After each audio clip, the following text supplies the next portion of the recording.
Živijo, z Hervisovega Facebooka, ne dvomim, da ste dobro, še zlasti po zelo razburljivem evropskem medtednu. To je že nova izdaja nogometnega newsa z angleškim naklonom. Kot se je pričakovalo, se je v četrtfinale Lige prvakov že uspel uvrstiti duo Premier ligašev. Manchester City in Liverpool sta le še potrdila po prej doseženi zmagi v Baslu in v Portu. Nažalost pa Tottenhamu, in to kljub dobrim obetom, ni uspelo izločiti Juventus. I don't think so. I think the way we play and the way the manager sets us up in every game, we're always in the front foot, always pressing, always playing attacking football.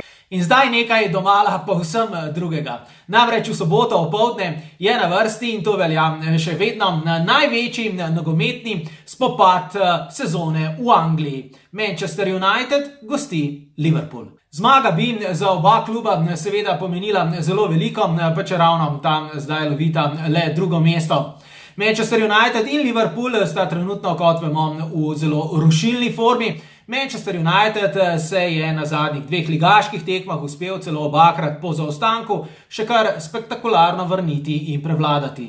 Mo Salah je tisti igralec Liverpoola, ki bi ga navijači Uniteda najraje izmaknili tradicionalnemu tekmecu, obratno pa, če bi lahko izbirali, bi si Liverpoolovci trajno izposodili golmana Davida De Gea.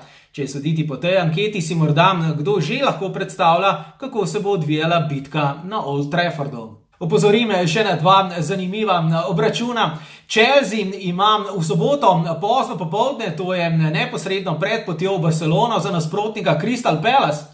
Tottenham pa v nedeljo gostuje pri neugodnem Bournemouthu. Se še najde kdo, ki misli, da bo Chelsea uspel ujeti Tottenham in se namesto njega uvrstil v prihodnje sezonsko Ligo prvakov? Matjaž Ambrožič vas prav tu na Hervisovem Facebooku s komentarjem na vse najbolj zanimivo nogometni Angliji čakam že prihodnji teden. Zaenkrat pa živjo iz Londona.